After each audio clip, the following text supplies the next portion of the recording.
মানে এই ভাই এই জায়গায় আসলে কি কি ধরনের মালামাল ছিল যদি একটু বলতেন। আপনি কি কি মালামাল জানেন?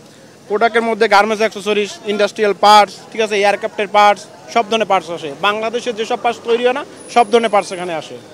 সবচেয়ে বেশি কোন দেশ থেকে আসা প্রোডাক্ট ছিল? France, Germany, Italy, US, Bangladesh বাদ দিয়ে বাইরের যতগুলো কান্ট্রি আছে সব কান্ট্রি থেকে মাল আসে বাংলাদেশে।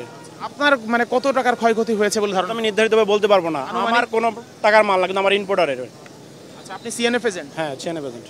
আচ্ছা, তো এখন আসলে মানে এইখান থেকে তো সবাই বলছে যে মানে চীনে নাকি গত এক সপ্তাহ ধরে ইম্পোর্ট বন্ধ ছিল, যে কারণে আসলে নাকি আরো বেশি মালামাল। ভুল কথা ভাই, চীনে ইম্পোর্ট বন্ধ ছিল এটা ভুল কথা। চীনে ছুটি কাটাইছে, কিন্তু যারা ওয়ার্কারে কাজ করে তারা প্রতিনিয়ত এর একটা মাল দিয়ে দিছে। এয়ারলাইন্স তো আর বন্ধ ছিল না, কার্গো বন্ধ ছিল না, কার্গোতে মাল আসছিল, ঠিক আছে।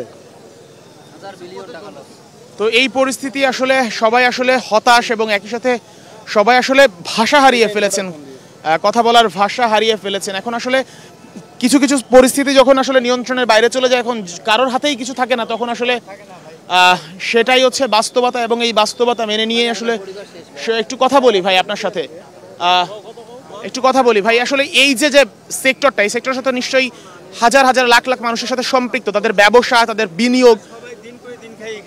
এখানে সবাই আমরা দিনই আনে দিন খাই, এরকম অবস্থা। কি ধরনের কাজ করেন? আমরা সিএনএফ এজেন্ট।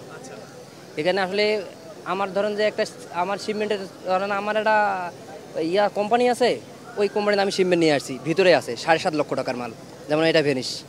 এটা দায়ভার এখন কে নিবে? মানে আপনার আন্ডারে যে 7.5 লক্ষ টাকার মাল এসেছিল সেটা পুরো ছাই হয়ে গেছে। জি ভাই, একটু আপনার সাথে কথা বলি। কি মানে আপনাদের আসলে আপনাকে বলি, আপনি যেটা জানতে চাচ্ছেন, এখানে আমরা যারা আছি সবাই কাস্টম সরকার, ঠিক আছে। আমরা প্রতিটা ইন্ডাস্ট্রিয়াল কোম্পানি এবং গার্মেন্টসের সঙ্গে আমাদের একটা লিয়াজু সম্পর্ক আছে। তারা ওখান থেকে প্রোডাক্ট মানে বুক দেয়, আমাদের মাধ্যমে কাস্টম সরকারের মাধ্যমে ক্লিয়ারিংস করে। কিন্তু প্রতিটা ক্লিয়ারেন্সের ক্ষেত্রে আমাদের কিছু ইনভেস্ট করতে হয়, যেটা গভর্নমেন্ট ট্যাক্স, রাজস্ব। এখন দেখা যাচ্ছে যে গতকাল যে মানে গত পরশু বৃহস্পতিবার আমরা বেশ কিছু বিল সাবমিট করছি, যেগুলো ট্যাক্স পে করছি, মাল এখনো বুঝে পাই নাই, কাস্টমসের কাছ থেকে বুঝে পাই নাই, এখনো পাই নাই। দেখা যাচ্ছে যে অনেক মাল ডিসি, প্রিভেন্টিভ, সিআইডি মার্ক আছে এবং টাইমের কারণে মেকআপ টানতে পারিনি। এই মালগুলো আগামীকাল আমরা ডেলিভারি নিতাম, এই মুহূর্তেই ঘটনা ঘটে গেছে। কিন্তু এই মালের দায়ভার কে নেবে? হ্যাঁ, শুক্র শনিবার তো এমনি সরকারি গভর্নমেন্ট ছুটি, বন্ড খোলাতে, কিন্তু পার্সেল মাল দেয় না তারা। বন্ডে তো শুধুমাত্র গার্মেন্টসের যে গার্মেন্ট, শুধু ফেব্রিক, যেটা শুধু গার্মেন্টস অ্যাক্সেসরিজ, ফেব্রিক। আগুনের সম্পর্কে আসলে কখন প্রথম জেনেছিলেন? আজকে তো ছুটির দিন, আমরা সবাই বাসায় ছিলাম, দুপুরে লাঞ্চ করার পরে আমরা নিউজটা পাইছিলাম, পাওয়ার পরে ছুটে আসছি। আসার পর তো এখানে সব প্রশাসনরাই তো করতেছে, আমরা তো কেউ ভিতরে যেতে পারি নাই, এটাই হচ্ছে কথা।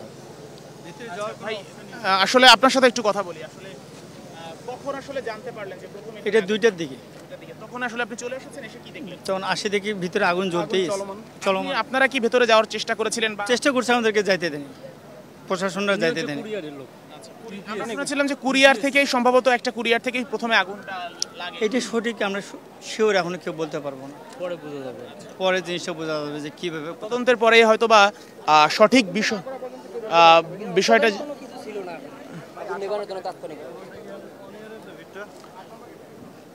তো এখন পর্যন্ত আসলে আগুন নিয়ন্ত্রণের যে চেষ্টাটা সেটা চলছে, কিন্তু কিছুক্ষণ আগেও ভেতরের যে খবর আমরা পেয়েছি সেই খবর অনুযায়ী এখন পর্যন্ত আসলে